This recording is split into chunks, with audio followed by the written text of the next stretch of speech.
Welcome, everybody. You are watching and or attending the Swampscott School Committee regular session meeting agenda for Thursday, April 30th. It is 6 o'clock. We are at Swampscott High School, 200 Essex Street, room B129. If you're watching at home, welcome. If you're in our large gallery, welcome as well. My name is Glenn Pastor. I'm the chair of the school committee, and I call this meeting to order. If you are able, please rise for the pledge. I pledge allegiance to the flag of the United States of America and to the republic for which it stands, one nation, under God, indivisible, with liberty and justice for all. All right. Before we get started in public comment, I'd like to welcome our two new members. Welcome to our clutch here. During committee comment, why don't you guys tell us a little bit about yourself, why you ran, give it 45, 60 seconds, and we'll go from there. I do know that we do have public comment, and I do need to read the following. If you have something to say to the school committee, in addition to emailing and calling us, we invite you to speak during our meeting. We allot 15 minutes for public comment and allow each speaker 3 minutes. There is a time clock. Miguel, I'll ask you to do the time clock, please, so you can monitor the length of your remarks. Please understand we are listening but will not immediately respond. We will never respond to personal matters pertaining to any staff other than the superintendent, the only Swampscott Public Schools employee we as a school committee oversee. Comments in person, please sign to the list we have. If you're on Zoom, please raise your hand. We'll need your full name, your camera must be on, and your address. Please give us your precinct number as well. So is there anyone online who would like to ask a question? Nothing so far. All right, so we'll take that. And I know we do have someone in person. Allie, feel free. Please could just go to the mic though, okay? And just introduce yourself, address, etc. Hi, can you hear me? Yeah. I'm Allie Leiby. I live at 34 Pittman Road. I just have a collective statement from some of the parents, Swampscott Elementary School. We are writing collectively as deeply concerned parents regarding ongoing safety issues on the elementary school bus number 2 serving our children. Despite multiple individual reports made over the school year, the situation has not improved, and in several aspects appears to be worsening. Our primary concern is the lack of consistent adult supervision on the bus, the lack of consistent bus monitor that engages with children. Further, for a period of time, there was a monitor assigned that did not engage or acknowledge the children and who did not speak English. There have been repeated instances with elementary children left unsupervised on the bus and for periods of time while waiting to board buses after school. This absence of oversight has contributed to a pattern of increasingly serious physical behavioral incidents, including kicking, hitting, pushing, throwing objects, spitting, verbal altercations, now including homophobic slurs and other aggressive conduct. Several children have been harmed, and all have been put at risk of harm as a result. In addition, we have just observed troubling inconsistencies in staffing and operations. There have been occasions where drivers appear unfamiliar with the established routes and have asked students for directions. Pickup and drop-off times are frequently inconsistent, with buses arriving significantly early or late, and at times failing to pick up students as scheduled. These irregularities can create confusion, distress, and additional safety risks for young elementary-aged children. This is not an isolated concern. Many families have independently raised these issues, and the consistency of these reports points to systemic problems that require immediate attention. We respectfully request the following actions be taken as a matter of urgency. Ensure consistent adult supervision on all buses, including the presence of a trained bus monitor. Assign experienced drivers who are fully familiar with routes and safety procedures. Establish and adhere to reliable pickup and drop-off schedules. Implement clear behavioral expectations and enforce consequences to ensure student safety. Provide timely communication to parents regarding any incidents or changes affecting transportation. Our children's safety must be the top priority. We ask for a prompt response outlining the steps that will be taken to address these concerns, and a timeline for implementation is necessary. We are prepared to escalate this matter further to ensure a safe and secure environment for all students. It is unacceptable to further deflect responsibility of the school for their managed subcontractor, NRT. Ally, 15 seconds, okay? We appreciate your immediate response to this critical issue and look forward to your response. Sincerely concerned parents, Allison Libby, Joel Libby, Jennifer Kyles, Alyssa Bowens, O'Shea Bowens, Ben Greeley, Eden Clark, Erin Kate Greeley, Danielle Phillips, Mitchell Phillips, Francesca Willems, Casey Williams, Teresa Keeley, Kevin Keeley, Michael Norwood, Rebecca Norwood, Jenna Arsenal, Joseph Arsenal, Carlene Ball, Brian Ball, and Joanne Moyes Shadari. Excellent, thank you so much. Can you do me a favor? Could you just send that to me in the email so I can, in an email so I can have that? There's another personal statement, but I didn't. You can send that to me too. Thank you very much, I appreciate that. All right. Committee comments. Sasha, how are you? I'm good. How are you? Sasha, I am a ray of sunshine on a cloudy day. What's going on here? So far, we have junior prom next week. Excellent. Senior prom tickets are on sale in 2 weeks, I'm pretty sure. A lot of juniors in my grade are very excited about this. Everyone's getting their dresses and their suits and their prom dates. I think it's really cute. For robotics, we placed 30th in our competition. Excellent. We weren't able to stay the whole time because we weren't picked as a team, but we did make state champs, which is in late May, I'm pretty sure. For Students of Color Association, we have started planning our Heritage Festival, also happening in late May. AP exams start next week, which a lot of students are studying for. It's not good to cram, so a lot of us have started studying really early. And for sports seasons, I've heard they've been going pretty well. I heard the baseball team is making it into playoffs. I think that's it for me. Great. Excellent. Wow. That's very good. Are you taking any exams? Yes, I'm taking A-Push next week and AP Lang the week after. Excellent. Best of luck. Thank you. All right. Thank you. Miguel? Just excited that election time is over. I was a poll worker, so I got to check in a lot of people and stay a little bit afterwards. So I welcome our new members and congrats. And that's all I have for now. Great. Thank you, Miguel. John? Yeah, thanks, Glenn. Also want to welcome our two new members and look forward to working with both of you. I think it'll be fun.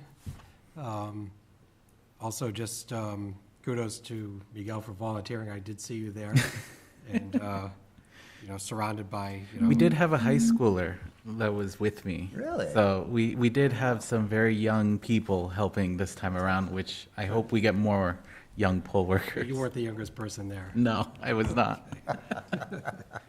Well said, Glenn. Thank you. Great. Thank you. All right. Ms. Arrington, great to see you. Nice to be here. Katie Arrington. I ran for school committee because I have two kids in the district. Hallie is in first grade. Thomas is a sophomore here at the high school. And I thought about it for a while. I was on FinCom. I did run for select board. And it's just a new way to volunteer for the benefit of our town and our district. And I can't wait to support our superintendent and promote the wonderful things that we're doing in the district. Great. Thank you, Katie. Ms. Caesar. I'm Martha Caesars. I am very excited to take on this role. I've been in education my entire life and done all kinds of things in education, but this is something I've never done before. And I wanted to find a way to give back to the town. So someone said, why don't you run for the school committee? I thought that's a really good idea. So I think I'm most excited about learning what's happening today in the schools and supporting everyone today in terms of what they are doing to make everything better for the kids in the school. Great. Well, welcome. I think you'll completely enjoy it. Maybe a little bit of frustration here and there, but I think we have a really important job. I also think we have the hardest job of any elected board. So I think you'll like it. Just a quick comment from me before I get to the chair comments. I know, Katie, you're going Saturday to a class? Have you signed up for the class? I signed up for Saturday. Great. And I also signed up for June 6th because I'm not sure which date I'm Okay, going. perfect. That certainly will, I think, answer a ton of questions, really just about how we operate on more of a global level. Of course, we have our own kind of in-house rules, which we'll talk about in the next few meetings. But I think that will certainly answer a lot of your questions going forward. And thank you for doing that so quickly. Yeah, absolutely. You'll like it, and I'm glad it's just in Peabody too, which I know I had to go. I did not go locally for mine. All right, for me, I'd like to start off with a recognition of Suzanne Wright. Suzanne chose just not to come and take a bow tonight, which I completely understand. So I just want to read what I wrote, and then I'll get a couple comments from the team here. As I said, Suzanne could not be with us tonight, and I just want to say that Suzanne has given so much to herself, to this community, and I'm sure saying goodbye was a challenge. So we'll say it for her, and very clearly, Suzanne, thank you. Suzanne has done a remarkable job. Since 2014, so she was 12 years on the school committee. Suzanne has shown up for Swampscott, meeting after meeting, year after year, with her full attention, her deep care for this town, and a command for school committee policy that was simply second to none. Amy O'Connor, Karen Marshall, Gargi Cooper, Ted Delano, John Jantis, Miguel Contreras, and myself. We've all learned a lot from Suzanne's expertise, and I think we're better for it. When questions arose about process, procedure, precedent, we all looked to Suzanne. She was really our compass, and she never did let anyone down with that. Her knowledge of policy was amazing. I also want to acknowledge Superintendent Angelakis, who worked alongside Suzanne for nearly her entire tenure as Swampscott School Superintendent. Ms. Angelakis knew better than most that Suzanne brought to this work every single day, her rigor, integrity, and her unwavering focus on what was best for the students of the Swampscott School District. But the achievement that, to me, and I think to the entire community, will endure longest, the one that will outlast any one of us sitting in this room or on TV or online, is the new Swampscott Elementary School. As chair of the school building committee, Suzanne led the charge. She helped build the case, rallied this community, and guided us to victory at the ballot box. It was no easy task. And today, our children learn in a remarkable building that is safe, modern, full of light. That is Suzanne's doing. That is her gift to the town of Swampscott and the Swampscott School District. We will feel her absence at this table, but we will see her legacy every single day in the faces of the kids who fill those classrooms at the elementary school. Suzanne, from all of us and from the entire community, thank you. Swampscott is a better place because of you, and we wish you nothing but the very, very best. Thank you, Suzanne.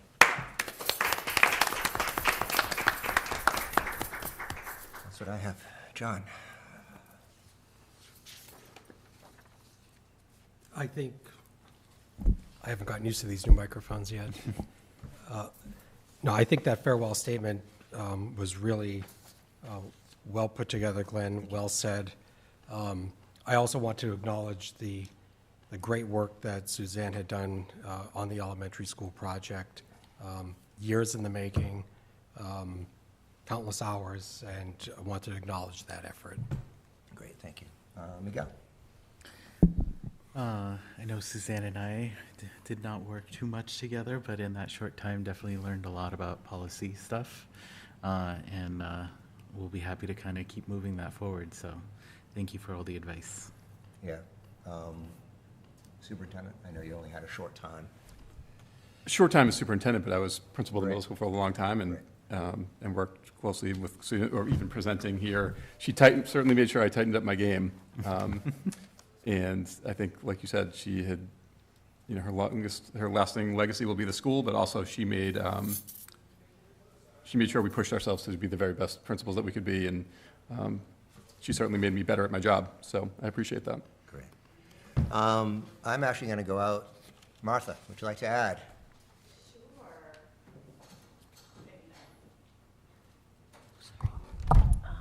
I had the pleasure of being on the school building committee actually I was on the yes/no committee with Suzanne and on the school building committee to get the new school. She works tirelessly. And I will say, I think similar to what Jason said, made us all better, pushed us to provide data and explanations around our thinking and around our presentations. She also put the students and I think the community first. She put tireless, unaccounted hours into supporting our community. So I will miss her, but I know she'll still be around. So that's, probably popping up somewhere else, I hope. So Great. she's Thank great. you. Thank you, Martha. Good. I just have to say I want to thank Suzanne for the new school building because I walk through the woods every day and I see the children at play. And having been here when we had 4 elementary schools and then when we had 3 elementary schools, it just brings such joy to my heart to see all of the Swampscott children playing together. Yes. And you see all different little faces there and all different sizes, all different ways of play. And I just thank you because that is a gift to this town forever and it will change our town completely. Absolutely. Well said. Yeah, I got to know Suzanne when I worked on the Yes campaign for the new elementary school. I was a precinct captain, and the work that she did before that and the work that she did to get it over the line was just immeasurable. And it was, now my kid gets to go there, and so that's just her legacy. Great. Again, just thank you to Suzanne, having spent 5+ years and several committees with you. Thank you on behalf of the entire district. All right. That takes us actually to something that Suzanne and I have talked about a lot, and that is naming rights. And whether that is a bench, a seat, a basketball, a building, we can certainly talk about that. However, we do need to put a committee together to just wrap our hands around what we cannot do, what's appropriate, what's not. So, Superintendent, I don't know if I'd like to start this committee. I think either yourself or a designee should go on that, whether that is Kelly, whether that is probably the high school principal, whoever you think. I know I would like to sit on that board. And to talk about Suzanne, I'm actually going to call Suzanne to see if she would like to sit on that board. And I am kind of thinking that it would be 2 school committee members, yourself or your designee, and 2 people from the public. So one of those I hope is Suzanne, and maybe we can reach out to someone else who you think. Okay. And we're really doing this just because we really need to gain an understanding about what we can't do. We don't want to get into a situation that someone donates $100 and there's a bench in perpetuity. We just don't want to do that. But we don't have any, to my knowledge, and to your knowledge, we don't have anything in writing. So I don't think the committee will last long, but I think we should all do that. So I will, if you give me a week or so, I'll send you some names, and you can vet those out yourself, and we can talk about what your vision of, what you think this committee should look like, and we can go from there. Great. All right. No problem. Excellent. Thank you. Do we need to make a motion to create the committee? That's a great idea. Thank you. Can someone please make a motion to start that little committee? I would like to make a motion to create a new committee called the Naming Rights Committee. Thank you. Would someone like to second that, please? Second. All right. All those in favor? Aye. Aye. All right. Passes unanimously. I think we found definitely someone else for the policy subcommittee. Thank you. We go. Thank you for doing that. I appreciate that. That's my fault for not putting it in actions and votes. Thank you. Although I did think Nancy actually asked me that, and I think I blew Nancy off. Sorry about that. Nancy, I apologize for that. Budget discussion. I just want to have a brief discussion and open it up, and really for Ms. Seaver and Ms. Arrington, just to bring you a little bit up to speed of what we're doing. Our budget, as far as the school committee, has long been baked, long been approved, and it now rests with I believe the select board, I'm not sure if they approved it last night. I didn't watch the select. They did approve it. They did. It was And FinCom. 3 to Oh, 1 to okay, 1. Great. So for all intents and purposes, we will get a 3.25% for this year. We were asked by the town administrator to keep it under 4%. We did at 3.96. After listening to what the town was saying, we all agreed to knock that to 3.50. When we were asked again, can we help with the town, put our heads together, we came to 3.25, which is really our bottom. So we managed to do that. Superintendent will determine if anything needs to happen within that 3.25. That solely rests with the superintendent, does not rest with us whatsoever. Once we come to a dollar figure, it comes to a dollar figure. So I am hopeful that this will be the first time in 3 years that we won't have to get up in front of town meeting and, discuss additional revenue sources. I really hope that's not the case. I will tell you as a board that we will be prepared for such an endeavor, and we'll keep everybody abreast of that as we go forward. But it's really good. We're pleased with that. A couple other good news that I don't have a whole lot of information on, but the governor's initial budget had an increase in state aid to Swampscott of 12.4%, or $575,388. The House increased that amount by $192,926. We'll have to wait and see where the Senate comes across, and then there'll be a conference committee, and then the governor, who does have line item veto power, will decide what to do. But the good news is, at a minimum of 12.4% is really great.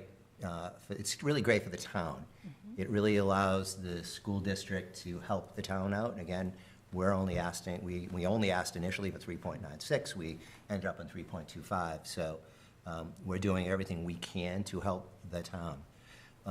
The other thing that is really important, and if you watched any of the discussions, is safety nets and revolving accounts. And there's certainly a difference of opinion between what is good practice and what is happening right now.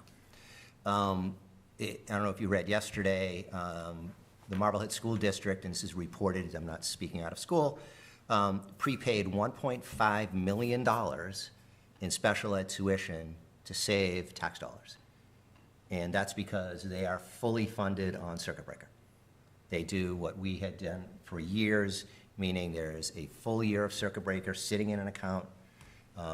It's a year in arrears, or excuse me, a year ahead. It sits there, and you prepay the special education tuition, because what that does is that you're paying that before any increase. And as we've seen the last several years, some of those schools have gone up 10, 14%. And when they go up, we have no say. That's a state level decision. So that's why in the past, we've always wanted to prepay that. We don't do that any longer, and it actually costs the district money. And if you think about it, as challenging as the situation in Marblehead is, so I've read in the paper, they still had their reserve account and their safety nets to help alleviate what potentially could have been 40, 50 layoffs. And they still may need drive actions, but it'll be far less. That's why we have the safety nets and the revolving accounts for a true rainy day.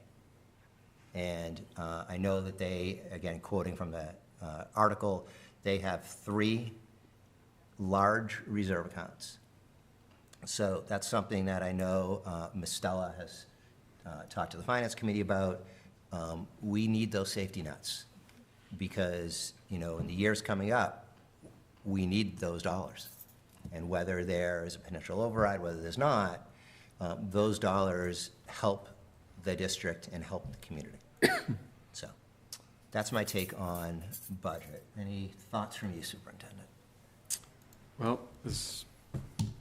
you've heard my stance on the non-revolving, and again, school districts carry money in revolving accounts. Some of them carry millions of dollars in revolving accounts. We use that money to pay for teachers, counselors, you name it, anywhere there's a Nahant student, we can pay for teachers that way. It's up and down, it fluctuates throughout the year. We have 3 payments a year. We pay out the teachers for the summer, so if the account now is at $500,000, it's going to be about $400,000 at the end of this year. By the end of next year, it's going to be about $200,000, and so on, because we use that to lower our ask to the town. Again, I don't want to compare ourselves to other places, but I don't know if there's any place else that's asking for just 3.25%, and a lot of that's because we've been very fiscally responsible.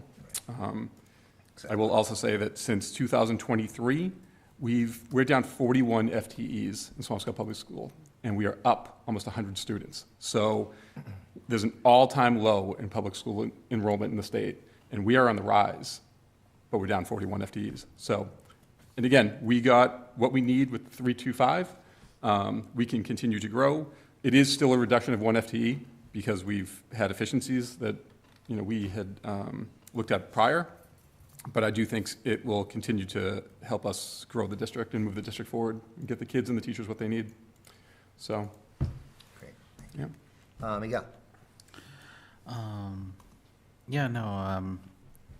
I definitely like to just remind people that, we were asked for 4% to begin with, and we've reduced more down to the 3.25, which now the town has, I want to say about 200K more from us lowering that they now have in their budget.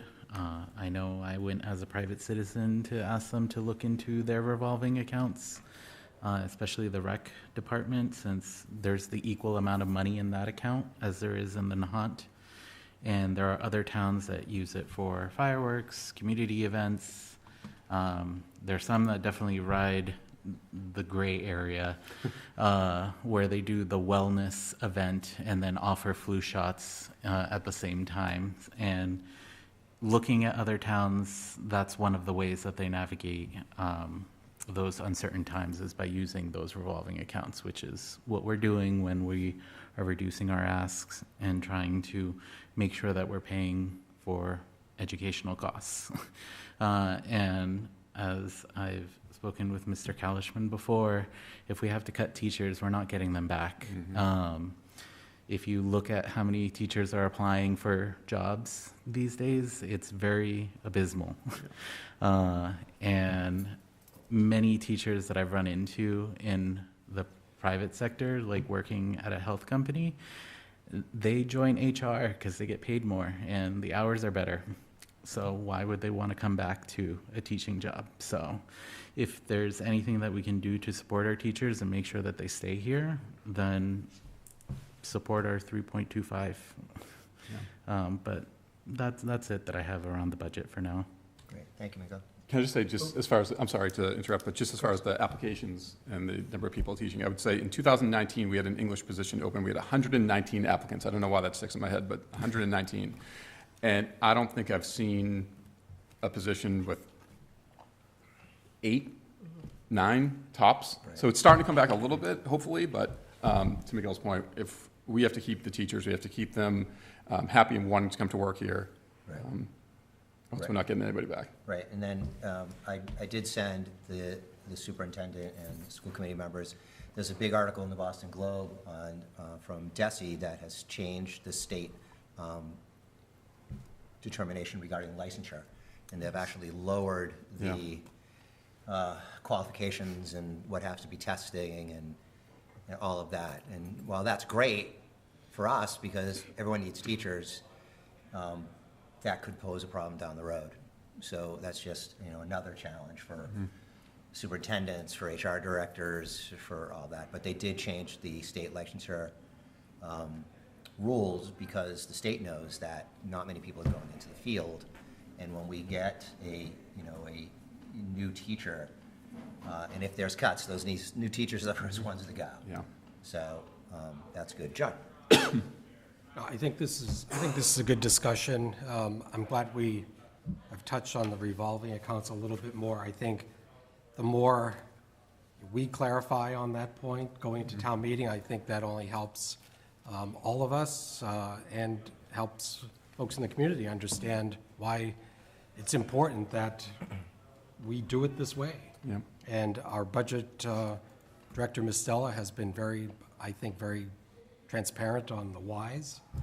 And again, we've heard in multiple forums, those rationales. And again, Miguel, I have to kind of tip my hat to you because you did something that I love doing on this committee, which is say, what are other towns doing? You know, and just for kind of a pulse check on, market practice, that sort of thing. And you're absolutely right. This is a standard thing across communities in Massachusetts to use these types of accounts. This is not something that's, atypical, where we're doing something that we shouldn't be doing. This is, an accepted practice. So, I think that's an important point. So thank you for mentioning that. So again, going to town meeting, I think just reiterating on these points will just help us going to. Can I respond again? I was going to say another piece that we've talked about and we've mentioned throughout the year is a reason the account grew is because we were fiscally responsible. Right. And, when we hired people, we were hiring really in a smart, fiscally responsible manner, and that's how it grew. And again, that enables us to go to the town for less of an ask, and we can still move forward. So, and yeah, we're not getting everything we want and need with a 325, but we're getting some, and that's okay, and we'll keep chipping away at it. So hopefully that's the reasonable number for, FinCom approved it, Select Board approved it. Which is great. And I think we're ready to go. I don't want to put either of you on the spot. I would at all. like to. First of all, I've only been a school committee member for 6.5 hours, so therefore I don't really feel qualified as a school committee member to speak about it. But I do want to commend Jason, because I think you have done an extraordinary job with the budget, and I think you've come at it the right way, and I think that you have the trust of the community behind you, and I'm really proud of you. Thank you very much. You're welcome. Katie? Yeah, You have a really interesting kind of take on this. It is. So I had the lovely, for 2 years I served on our finance committee, and I really appreciated, as the liaison when I would come here before I decided to run, that Miss Stella would do her quarterly reports. I thought that made the budget a little more palatable, a little more to understand from a parent perspective. I thought it was great that, you guys worked to go back to look at the budget when the town asked. Like you said, we're not getting everything that we want.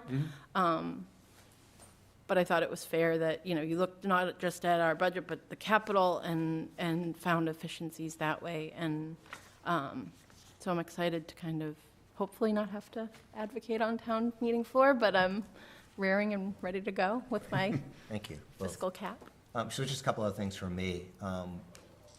Miguel posted a really interesting document on Facebook, just to throw out the information, right? It was we are trying to be as transparent as we can regarding Chapter 70. And that led to some really great general questions. That's really all we can answer online. Anything that crosses a line, we have to beg off because we can't. We have to be even careful that more than two of us even talking about something. But that led to, I had several direct messages asking about Chapter 70. And, how in Swampscott we get 11%. And how other communities, even though it's public record, I'm not throwing any town. There are towns out there that get 70-odd% in true numbers. And that means that they actually spend, those communities, more money per student than Swampscott does, because their town only has to put in much less money that we have to put in. And that led to some really great questions. And that led me to, I know I spoke to Superintendent Kallstrom about just maybe a different type of communication. How, sharing what we know. The challenge about the budget in Chapter 70 and just how everything's timed is that we only know what we think we know from the governor's office. We don't have final numbers. Similar to the health insurance, right? At one time they were saying GIC, 15, 16, 17, 18%. Well, that's not what happened. It's going to be, depending on what our employees do, might be 8, might be 9, might be 10. There's a big difference, but if you're sitting in Eric Hartman's shoes, who's the chair of the Finance Committee, or Katie Phelan, who's the chair of the Select Board, they have to use the absolute worst case scenario. They have to, because If they don't, and then it goes the other way, that's far worse. And we've all read, I think, towns at the middle of the year have to start laying off teachers, and that is the absolute worst case scenario. Yeah. So, I know I've said this a bunch of times, working with Eric and working with Kathy, I think we have a great relationship going. We've shared anything and everything we possibly could. We definitely do be very careful when it comes to special education, because it doesn't take much to figure out, who we may be talking about. And I think, just one last thing, one of the questions that someone had sent me was regarding out-of-district schools. And the question was, does it really cost that much? And what I could do is go to the state website and send them the link.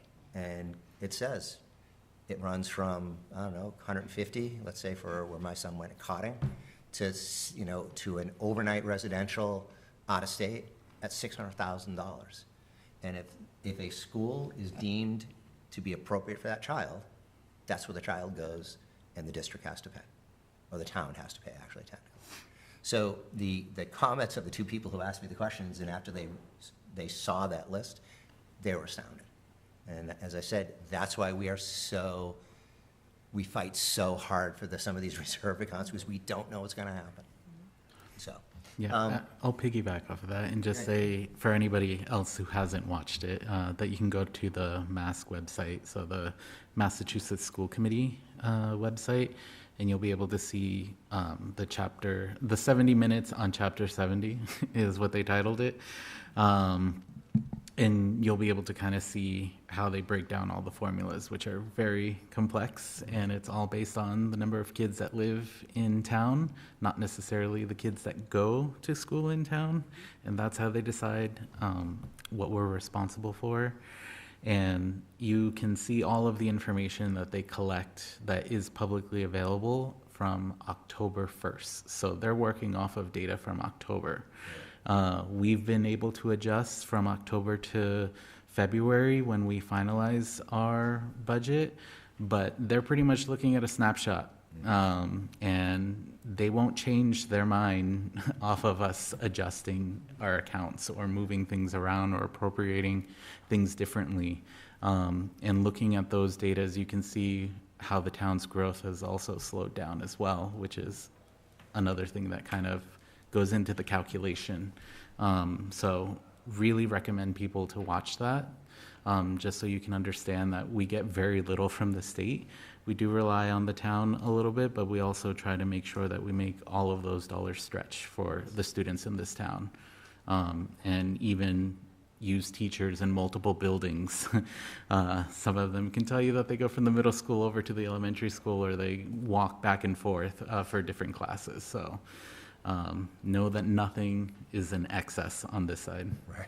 Exactly. Thank you both. So that's a little bit of the budget discussion. It's fascinating. Takes a couple of years to kind of even remotely understand. That's why the Mass Association of School Committees has all these classes. It just helps with the education. I mean, we start our budget November, October, November. October, November. So we start, the superintendent and team start that. There's a lot that goes into the budget, and that's, as you said, Katie, to have everybody approve it, that would be just great. That would really be good. All right, before I get into school committee protocols, I do want to make a note. Ms. Mackie Knowles had sent me an email regarding operating procedures for school committee emails, computers, workflow, roles, responsibilities, et cetera. So normally we'd wait till the middle of the end of the summer to do this. However, given that 40% of the board is new, we're actually going to move that up to, we're going to have a workshop meeting. So technically it's still in public, but we'll be at either the high school or the middle school. So if you could, your calendars, it will be Thursday, June 14th at 4:30. Actually, we'll be in the high school, as a matter of fact. June 11th. June 11th, I'm sorry, what did I say? June 14th. Excuse me, June 11th Yep. at 4:30. We'll probably go for an hour, 45 minutes to an hour. We'll have a little bit of a break, and then we'll start our meeting that night. So again, that is Thursday, June 11th. Make sure, please, you can let Nancy know. It'd be a workshop. So we'll all come in, computers. I know you'll get some of this information at the class, but Ms. Mackey-Knowles will go through just the computer, a reminder that anything on the computers, anything that we all do is public record, whether it's on school computer, which it should be, your personal computer, your phone. If someone, does a FOIA request, your phone and your computer can be taken. So that's why I highly recommend try to know it. Don't use your own stuff. And if someone says you a text that you want to, send to the superintendent or the chair, just copy it, send it from your email to the school email. It just makes everything go a little bit better. All right. So again, that's June 11th at 4:30 at the high school. All right. So really quick, I'm not going to spend a ton of time on it. There are two documents that we all live by, and that's the school committee protocols, which we sign every year, and the school committee guidelines. So I'm just going to hop to E for 1 second. So the guidelines have not been touched since 2020 or 2011. That's before any of us were on the board. I think it was a pandemic thing. I also think that the people sitting on the board had done it long enough that, we kind of all know what to do. But with, 2 new members and Miguel's only in his second year, we are going to go through that. There's things that are just completely out of date, whether it's wording, he, she, to, we want to change that, to dating, I think back then they used to meet on Tuesdays, obviously we meet on Thursdays now. And Miguel has started to rewrite some of that. Miguel will continue that. We'll have a look. Before we look at it, we'll send it to council to make sure we're not breaking any rule or anything that, we write down that we can't, that it's just a waste of time, which I can tell you happens sometimes. So Miguel's going to work on that. What we do as a general rule is we'll talk about something, we call it a first read. And then everybody will go back, if they have any changes, you bring it back, we have a second read, we vote on it. If we can't come to a consensus, we'll table it and we'll come back again. So and I think you guys all have it, is the school committee operating protocols for 25-26. I know I've gone through this. I have a couple very subtle changes. Thank you very much. I'm not going to read the whole thing. Basically, it governs how and what we do as a committee, what our roles and responsibilities are, where our guardrails are, what we can and absolutely cannot do. So I would ask that everyone take a look at this. And if you have any changes, any suggested changes, if I could ask that you just send myself an email, and then I'll get everything together and we'll send it to everyone for a final review, and then we'll talk about it at our next meeting. It's been tweaked, throughout the years. It covers everything from going into the buildings, what we can and can't do. If you have children in the district, what we appreciate that you say when you walk in, I'm here as Sam's parent. If I overstep my bounds or I say anything that makes you uncomfortable, please immediately let the building principal know, let the superintendent know. It's a protection for everybody on all sides. It just recognizes how we communicate. Everything's, as we all talk, it's through whoever's the chair.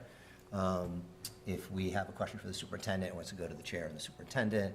At the end of the day, the superintendent runs the show. Superintendent's district, superintendent's the only one that we hire and fire. If we want to speak with, so for instance, I had a question from Estella today. I sent a text and an email. I made sure the superintendent gave me permission to do that. And that's just what we want to do because everyone else in the district has a job to do. And the superintendent reports to us, so we can bother the superintendent. All right? So have a look. It is online, I believe. Yes. On our website. So, download it, and I'll send my changes again. My changes were pretty minimal. Again, there was a couple he/she's in there. Which one? So we'll take that from there. All right. Thank you, everybody. Do you guys have any thoughts? No, what I was I wanted to mention was it's linked in the agenda too. Okay. Besides the website. Right. Great. Right. Okay. Yeah. All right. Thank you, John, for that. All righty. Okay. And there's one last thing, and again, unlike the guidelines that haven't been touched for a while, this is done every year. We sign it, we do sign it every year. All right, excellent. So that's what I have. I appreciate everybody's time.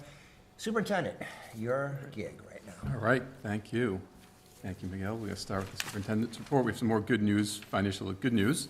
I know a few weeks ago before break, the committee asked me to give a little update on the SES solar project. And Miguel, you can go to the next slide. Thank you. We are looking to go live by the end of May. Wow, look at that. It's fully installed. You can see a picture here, right, of the elementary school. It's fully installed, so the hard work is done, and now we're waiting for National Grid to activate the grid. Great. We're anticipating a 25% energy savings, which is massive for our budget. And the really good news is that the town will get a $200,000 reimbursement once that goes through. That's So great. Great. all things, I don't even want to say the timeline because I don't know exactly, and it could change, but that's good news for the town as well. Long time coming. Absolutely. Next slide. Speaking of good financial news, I met with the town administrator on Monday. Like Ms. Arrington said, we had gone through our capital requests again, and because of the statement of interest at the middle school, I went down and I just said, you know what, we had some room designed, we had $200,000 to create basically another classroom spaces, more classroom spaces at the middle school. We are going to hold off on that. Great. So we were able to cut $200,000 from the capital budget. Great. Which Excellent. is good news as well. Next slide. Last night was the National Honor Society induction at Swampscott High School. They inducted 26 new members. There are 66 total members now in the National Honor Society. It was a wonderful event. Madame Marshall runs the National Honor Society. She did a great job. Mr. Moran and the National Junior Honor Society are being inducted next Wednesday. Great. All right. And if you haven't heard, this is an enrollment move as well. I wanted to say hockey is back. So, and I think it's good that Ms. Wolf's here. We don't want to lose kids to out of district, and the co-op with PBD and Saugus is going fine. But we do have a lot of hockey players in the 7th and 6th grade right now, and I know that, you know, I don't want to give anybody sort of a reason to make it real easy for them to go. Right. So with our enrollment in mind, we want to build the amount of kids that stay in Swampscott. What will happen is the varsity, kids who make varsity will be able to finish the co-op with PBD and Saugus, and we'll have a JV team next year with the hope of having a varsity team the year after. But we'll see, I mean, depending on the numbers, right? But that's the goal. We've been in constant contact with the hockey community really at Swampscott since the fall, and this is something that we've been working hard on, so I'm really hopeful and happy that we've made it to this step. Well, first, I know I'll let everybody speak, but I'm going to go here first. I am ecstatic that a sport is back. I'd be just as ecstatic if there was a drama coming back. Yeah. Again, we want to do, as you said, Superintendent, we want to do everything to keep as many kids in this district and this amazing schools that we can. So kudos to everyone involved in bringing this back. Hockey is not an easy thing to bring back, but I know that people I've spoken to who had students play hockey and who had a lot of fun were really pleased about this. And I look forward to hearing what the team does, the boosters do. So again, great job for just another activity in this building. Yeah. So excellent. I will say, I mean, again, hockey's expensive, Right. and if we, that's another thing, if we don't get the 325, I mean, it is on, but right now, we're Right. looking like we're bringing hockey back, Good. and that's going to be a huge win for our high school Good. and for our kids. So, Excellent. thank you. And now, we have Ms. Wolf here to give a presentation on the winter sports, just like she did after the fall sports season. Excellent. So, thanks, Ms. Wolf.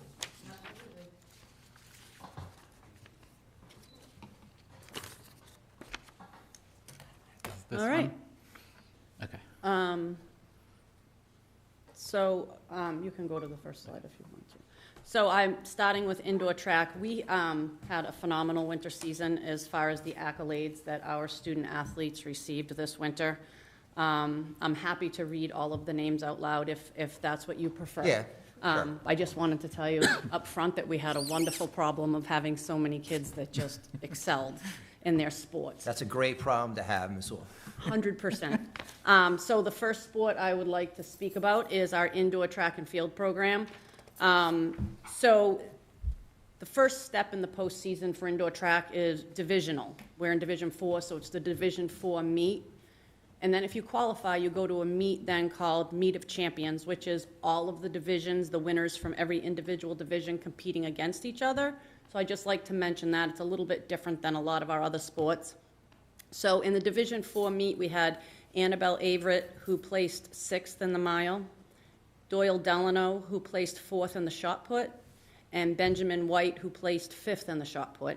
Great. And then Annabelle went to the Meet of Champions, and she placed 10th out of every other girl in the state of Massachusetts. Wow. So phenomenal job. Then our Northeastern Conference Awards for indoor track and field. Those winning all conference honors, which is the highest level of honor in our league you can get, were Anthony Colella, Simon Brown, Simon Ramos, Lincoln Guiney, and Benjamin White. And our all-stars were Doyle Delano, Kahazi Francis, Michael Gregorian, Annabelle Averett, Lucy Riley, and Leah Beatrice. And I'm happy to say that our coach, Joe Tenney, was voted Coach of the Right. Year by all the other Excellent. coaches in the league. Excellent. So that's nice. Next slide is for our swim team. We had 2 swimmers who made it all the way to the Division II state swim meet. Claire Swampscott, placed 12th in the 200-yard freestyle and then 16th in the 50-yard freestyle. And then Aubrey Heath placed 7th in the 200-yard individual medley and 6th in the 100-yard backstroke. As far as our Northeastern Conference Awards for swim, Claire Slomsky was the Northeastern Conference Swimmer of the Year, as well as an all-conference swimmer. And then Aubrey Heath and Charlie McLaughlin were both all-conference, and Thomas Farron was an all-star. So again, just a great showing. Next, there's one slide that I updated, not your fault, Miguel, but it's for cheer, and I want to be sure to mention that. We had a Northeastern Conference All-Star for our cheer team, basketball cheer, and that was senior Jaylise Jacquez. She did a phenomenal job, and she was our captain and just did a great job leading the team as well, both in football and basketball. Boys ice hockey with our co-op with Peabody, a Northeastern Conference Award. Our Dominic Papalato, who is a senior here, was an all-star. He was the starting goalie for the team, and again, just a phenomenal job that he did all year. The Peabody coach will be the first to tell you that he was one of the main reasons that the team had the success that they had. He was very solid in that net. Girls ice hockey, which we co-op with Marblehead. Our player Nora Conley was an all-star in the Northeastern Conference for that. Wrestling, Liam O'Brien. I'm not sure even what to say about Liam, honestly. He has just excelled with wrestling, having started as a 7th grader for the Black and Blue, the Marblehead Swampscott Co-op. He was a Division II sectional champion. In Division II states, he placed 3rd. In the All-States, top 12 in the whole state. His Northeastern Conference awards were he was a Northeastern Conference and Cape Ann League champion for the combined league championship meet. He was also voted all-conference, and he surpassed the 100 career win mark by a lot. He had 188 career wins. So just an amazing wrestling career for Liam. Great. Wow. Yeah. Girls basketball, Northeastern Conference awards. All-conference was Anna Canders, and then we had 2 all-stars, Cece Tripp and Sam Ward. Boys basketball. Northeastern Conference awards, Teddy O'Neill was all-conference for us, and then both Connor Chiarello and Chase Gruthius were all-stars, And Connor Chiarello ended his basketball career here in Swampscott with 1,542 points. So needless to say, he will be joining the 1,000-point club. On to the Lynn Item All-Stars. You can see our list here for all of our winter sports. So Connor Chiarello was a Lynn Item All-Star for basketball, along with Teddy O'Neill and Anna Canders, also for girls basketball, Liam O'Brien for wrestling, Anthony Kalala for indoor track, and Annabelle Averett for indoor track, and then Claire Slomsky for swim. Salem News All-Stars. And the Salem News All-Stars are not picked by our, any coaches or anything. It is all the sports editors at the Salem News. So it's an interesting process. So we had Connor Chiarello and Teddy O'Neill for boys basketball, Anna Canders for girls, Liam for wrestling, Anthony Kalala for indoor track, Annabelle Averett for indoor track, Ben White for indoor track, Claire Slomsky for swim, Audrey Heath for swim, Nola Conley for ice hockey, and then again, Coach Tenney was selected for the Salem News Indoor Track Coach of the Year. And that's out of all of the track coaches. These Salem News and Lynn Item cover every athlete that are within that newspaper's publishing area, if you will. So that's quite an accomplishment. And then these three outstanding student athletes were selected as Boston Herald All-Scholastic players. So Connor Chiarello for basketball, Teddy O'Neill for basketball, and then Annabelle Averett for indoor track. So that is my update as far as winter track. I can tell you our teams all did absolutely wonderfully for the winter. It was a good problem to have, but I will say that we were very busy for the winter, deep into the winter, which I love and was a great problem to have. I did get a compliment from both the MIAA as well as a handful of other schools that happened to watch our final game on online that complimented our student section and said that they were one of the best student sections that they've seen in a really long time for that unfortunate game. But anyway, they were just, our kids are just awesome. I don't even know what else. I'll just say, I was right there, obviously, I was at the student section, and a lot of times just you learn a whole lot more about people when things go poorly than when things go well. And for those of you who don't know, we were on number 2 on Top 10 in ESPN for this loss, unfortunately, but our kids handled it with a lot of grace and a lot of class, and it wasn't easy. Even as an adult with the other team and crowd running by and having some choice words for them, they handled it like champs, and it was one of those situations where I was certainly proud to be part of the school district and having kids that live here like that. Right. Yeah. Kelly, that was great. Thank you so much for doing that. Absolutely. Did you, I thought you guys may have wanted some information about user fees. Is that tonight or Yeah. whatever that'd it be is? great. Yeah. I don't know if you want that now or you want to hold off on that. No. Either way. Please, Okay. please. So I put together just some brief information about user fees, and you've probably seen in the news, some of local schools around here have really changed their user fees because of the financial climate right now. So I always like to start off with what are the big questions that have to be considered when setting user fees. So it always comes down to the type of thing of what level of risk do you want to take, because there's a ton of unknowns, right? We don't know exactly how many student athletes are going to decide to come out for sports. We don't know how many may be on free or reduced lunch or anything else. If the more of our teams that go to the postseason, the more expensive it is, which is a good problem to have, but we can't estimate that, right, going into it. So there's a lot of unknowns that go into it. Kelly, can I just talk just for Yep. the 2 new members? And Sure, of course.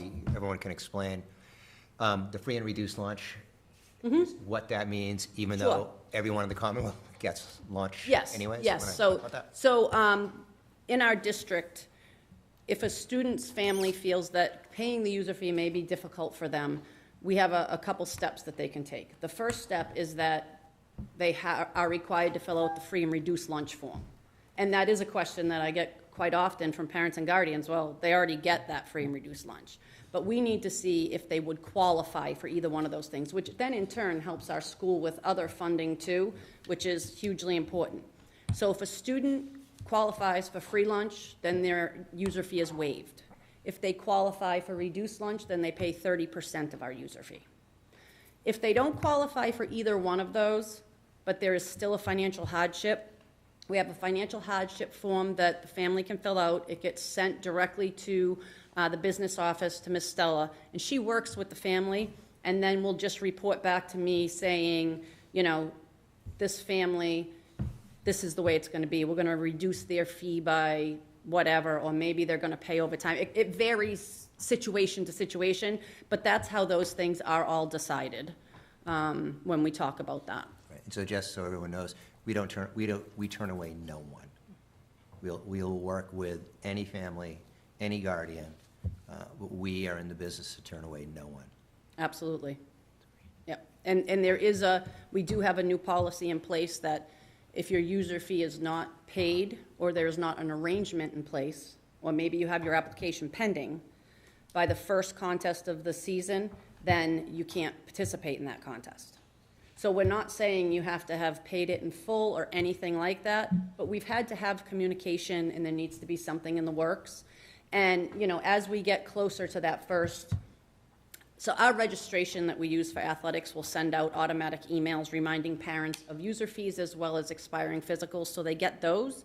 But then as we inch closer, they'll also get reminder emails from my office, just letting them know, like, just reach out to us, let us know what we can do to help you, and then we'll go from there. And that has proven this year to really help us with bringing in those user fees and stuff like that. So that seems to have been very helpful. So those are the methods that we're using right now, so to speak, and the protocols that we follow. Great, thank you.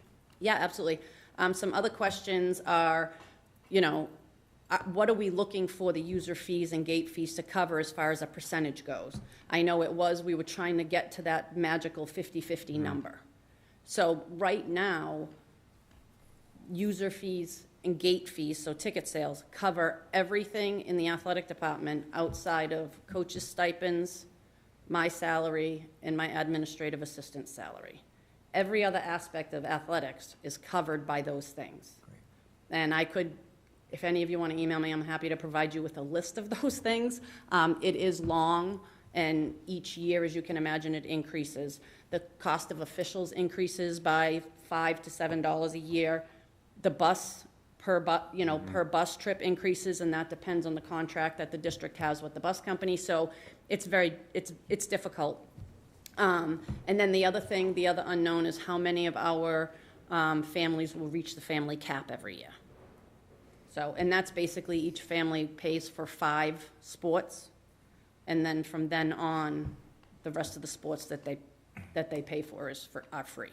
Right. So it really depends on how many student athletes you have playing, and middle school's not included in that, and co-op fees that they might pay to, like, Marblehead to do something there are not included. Right. Kelly, I think I've asked this every year. Do you have any idea, and just ballpark is fine, is how many families actually meet the cap? It's really not a ton. I would say less than 15. Okay, great, thank you. Yeah. And if you want to, Glenn, I'm happy to find that number out. No, that's fine. I mean, if you had told me it's 100, then, as you said, should the family cap be reevaluated? Well, that's, Yeah. if it's 15, is it even worth the pain to go Right. through it? And that's, again, that's for the superintendent, for you, and for Ms. Stella to kind of come to Right. us. But to me, just looking at it, 15, it's not worth the pain. No. At the end of the day, if you have 2 students in the high school at the same time that are playing 3 sports each, As I had in the past. then you're going to hit it. Yeah. Or if you have 3 or more students here at one time. Other than that, most families won't hit that. So some variables that you might see that, you know, that will differ year to year within the athletic budget are the cycles of our equipment and uniforms. So a lot of our equipment lasts more than 1 year. Uniforms are on a 4-year rotation.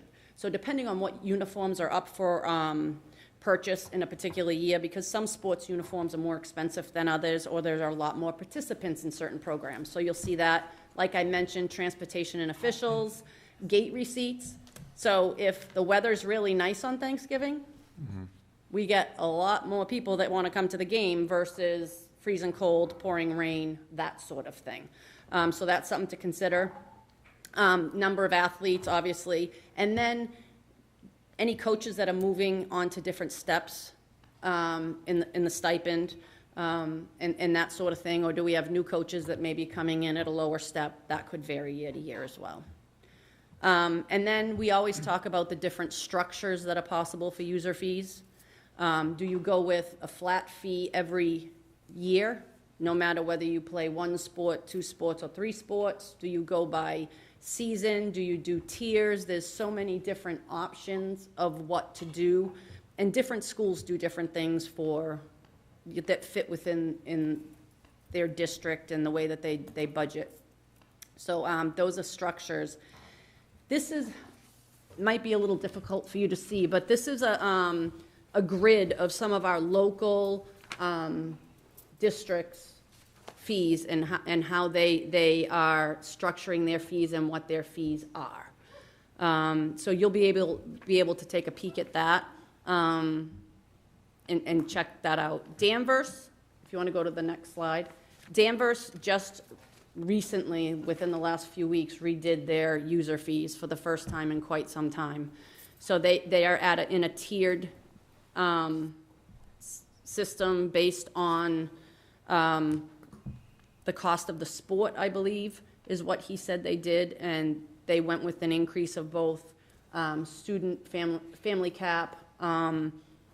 They also increased. They changed the way that they do their financial waivers. So there was a lot of change there with Danvers, and these tiers are obviously per season, per sport that you play. Marblehead just jumped up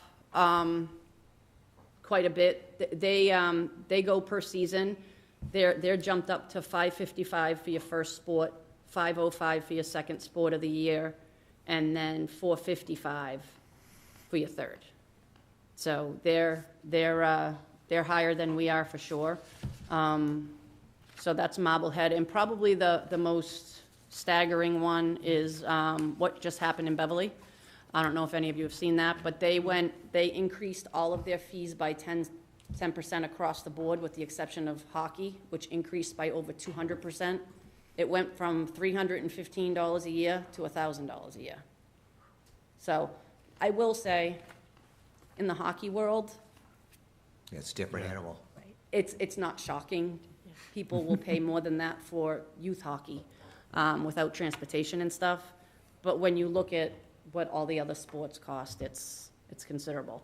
The other thing I did want to mention, speaking of hockey, is bringing it back. I have already spoken with Salem State, and they are giving us back our ice time, which I thought was wonderful. Yes, so we will have Salem State as a home rink. Great. Once again. And our ice times will not require our student athletes to be dismissed early from school, which is another phenomenal thing. I can't say that we have 3 or 4 students that played in Peabody last year that will most likely stay there. That won't be the case for them, but going forward, that is the case. So I think that's a good thing to hear. But one of the things that differs for us with ice hockey versus football or basketball, because a lot of people say, well, football's expensive too, but football brings money in, right? We sell a lot of football tickets. The way things work at Salem State is they keep all the gate money that they get. Now, that's saying that we don't have to staff the games either. They provide all of the staff for the games, with the exception of the athletic trainer and the officials. So it's a little bit of a give and take. It's just a little bit of a different structure, but they're very good to us, and things are looking really good for that for now. So I'm happy to answer any questions that anybody may have about user fees or anything like that. I know it's an interesting. John? Thank you for that, first of all. That was very informative. You had one slide here, type of structures, and I'm just wondering, are you looking at any possibility of change, or are these just listed as what we do? This was just to make people aware of different structures that are out there. The last time that we changed fees, which was just last year, we really kind of did a deep dive into this and which type of structure we thought would be best for our district, both financially for the district and for our families in town. And we settled on the price per sport.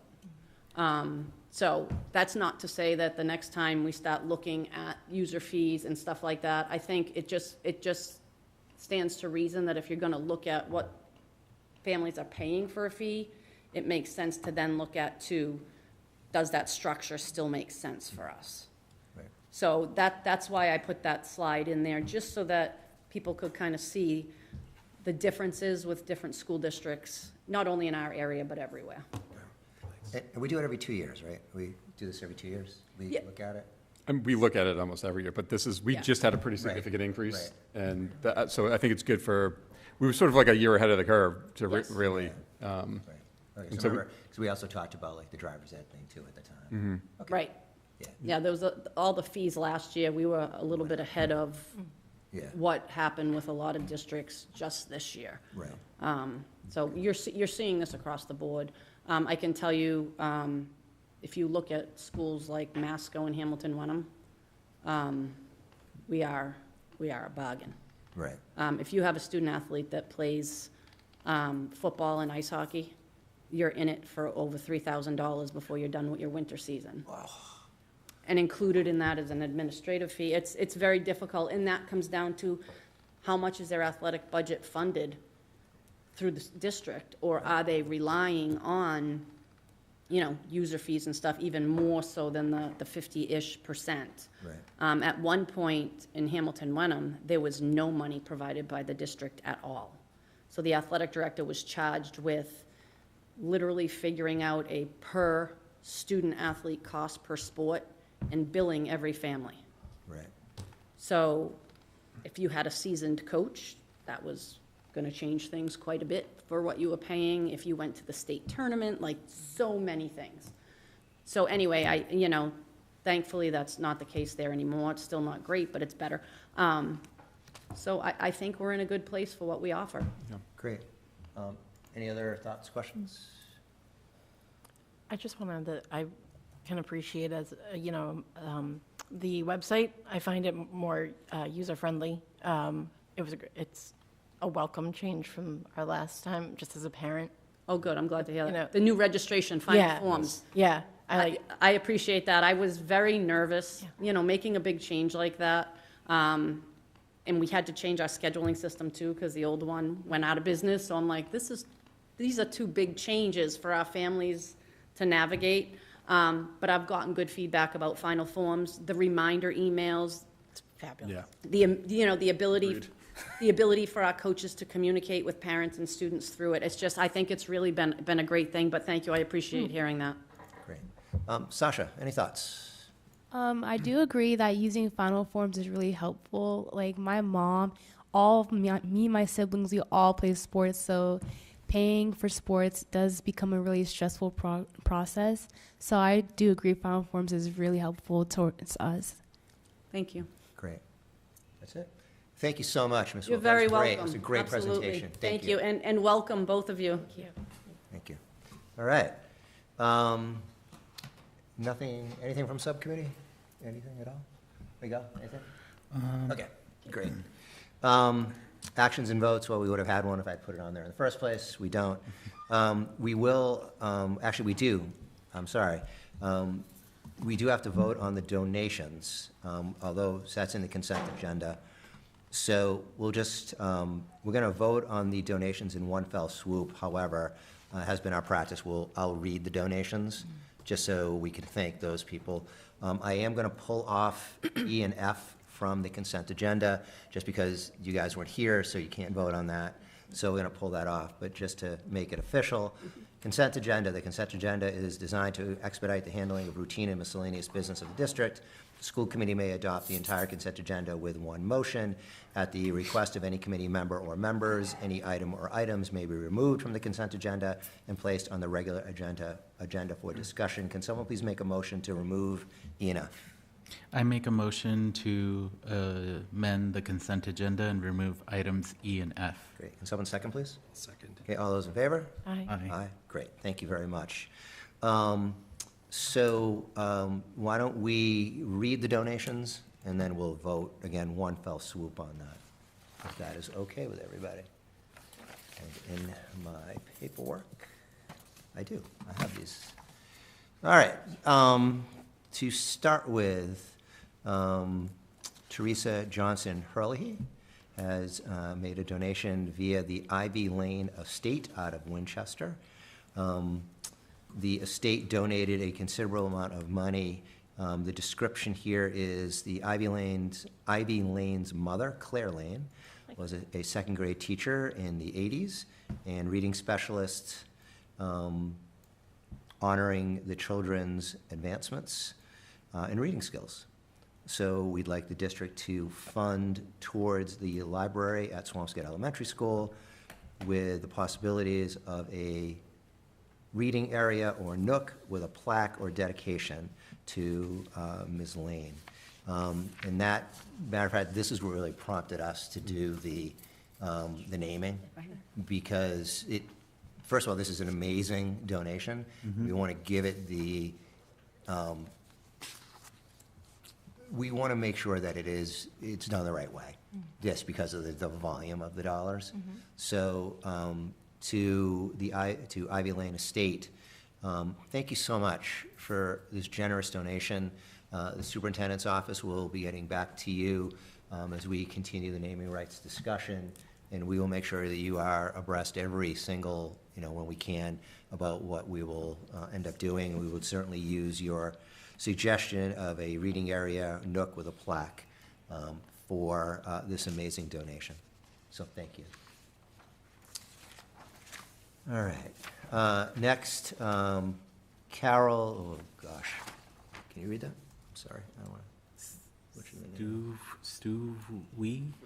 name? Carol, I am so sorry, but I'm going to try to spell this S-T-U-E, I think it's V-I-E, and so I apologize.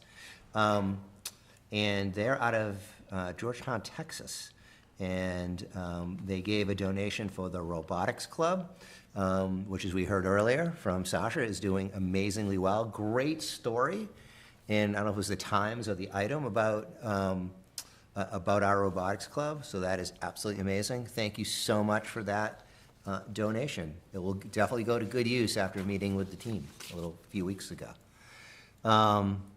Another donation from Cyber Growth LLC, and they are out of, looks like Michigan, I believe, or Missouri. I apologize if I got that wrong. So it's Cyber Grants LLC. Again, that is a nice donation to Ed Rovey and the band program. Thank you very much for that donation, and on behalf of the school committee, thank you very much. So And- if I can add one thing on that one? Yes, absolutely. I was about to say that. The detail, I don't think all the way came through, but this was a cyber grant that was eligible at my employer, State Street, and it was available, so I applied for it, and they granted it. It was a good Excellent. news story, so it was $1,000, so I asked them to direct it to Eddie Rovey's band program. Excellent. Thank you, John. Yeah. Thank you. Oh, look at you. Excellent. All right. Next, we have a donation from Big Blue Bargains in Swampscott. And they are donating, actually, since it is Big Blue Bargains, I will say, they're donating $2,685. The intent is to support the remaining balance of the weekly music and movement class organized by Swampscott Integrated Preschool this year, 25-26, in addition to continued classes for the following year of 26-27. As someone who had a son way back when, right, Ms. Raymond, way back when, the Integrated Preschool is one amazing program. And so to Big Blue Bargains, thank you so very much. It was really nice. I don't know if you have anything to add with that, Ms. Raymond? I would say that the Integrate Preschool, we don't have specials, so we don't have art, music, or gym, and because our teachers do all, which makes sense when the kids are 3, 4, and 5. So this is just a really nice supplement. Yeah. So Great. I really, really appreciate it, and the person we have coming in is excellent. Great. So I've been to a couple sessions. Excellent. Been good. All right. Katie Curlis, by the way, is who was part of Big Blue Bargains. So, Katie, thank you very much. It's a great program. It's actually an amazing program. I shouldn't say it's a great program. It's an amazing program. And that is it. So can someone please make a motion to accept the consent, to approve the consent agenda? I make a motion to approve the consent agenda. And you're shocked that I got it right. Can someone second that, please? I'll second. All those in favor, say aye. Aye. Aye, okay. And then going back, can someone please make a motion to approve the minutes, if I can find my agenda? I make a motion to accept the regular session minutes for March 26, 26, and the regular session minutes for April 9th, 26.